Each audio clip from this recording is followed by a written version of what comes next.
Come on, Stu. Obviously, it's your boy, Mr. TV. I'm back again. Come on. Have you failed your driving test so many times you feel like giving up? Well, guess what? You're not alone. I'm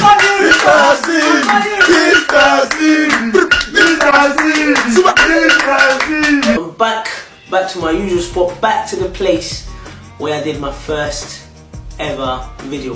This video was requested by a friend of mine who I'm not going to mention his name, and he's one of the most hardest working people that I know. Going back into my video, I'll be talking about my driving test. With my driving test, I failed 4 times, and I have no shame in it saying I failed, because obviously that's where we get to learn.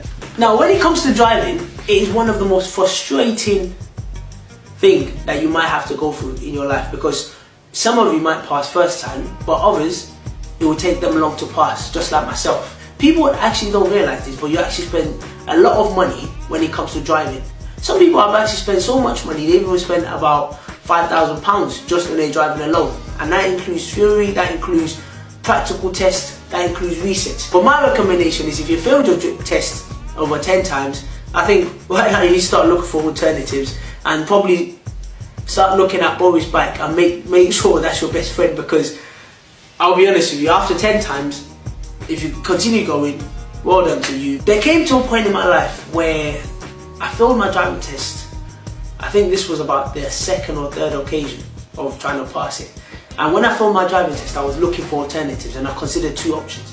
One of them was to go to a place where the pass rate was higher, and so I was ready to even go there for like a week, do an intensive course, and then try and pass it there. Second option came about when I went to football, and as I was playing football, on my way back from football, I heard some people saying you can pay this person an amount, and what they will do is they will pass you without your driving test. So after spending so much money, I thought, wow, that is a brilliant idea. And I thought, it will save me a lot of money. So what happened was, obviously I inquired more information about it, and then when I spoke to the person, they said, all you have to do is pay a certain amount of money. They know someone in the DVLA, somehow they will go through the system and put past it, and all you have to do is come and collect your certificate.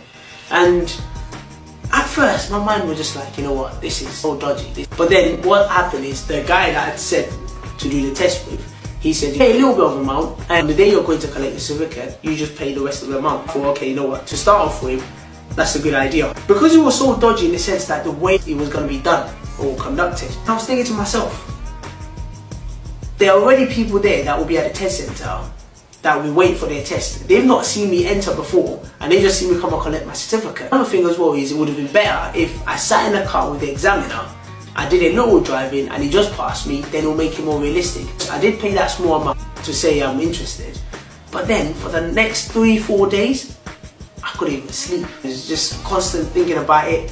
What if this happened? There was something critical that changed my mind, and this was when I called up a friend of mine, and he said, you know what, why are you in a rush to do your driving test?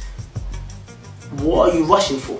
The people that you're rushing to do your driving test, especially those people that are putting a lot of pressure on you to complete your driving test, if something happens and you get in trouble, you are the one that's going to face this. As soon as I heard this, I just told the guy, say, listen, I'm not interested anymore. I'd rather go back and try and get my driving test done in the proper way. And that's exactly what I tried to do. If you're still watching this video, then leave a like and ensure you subscribe. Let's get into the driving test. Before the driving test, you need to pass a theory test, and this theory test consists of 2 things.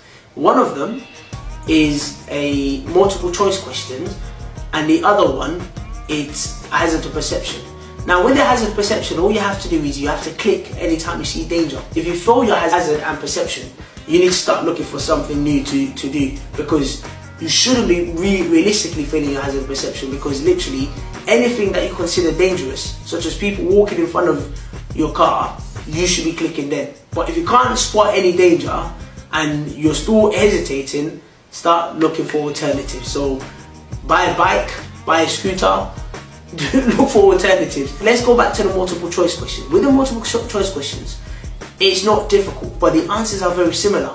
So you start to think, whoa, is this the right answer? What you need to do in the multiple choice question, you need to choose the best answer that is suited to that question. On the actual practical driving test, you are allowed 15 minors.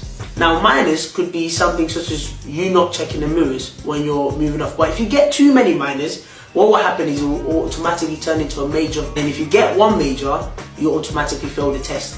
When you are on the driving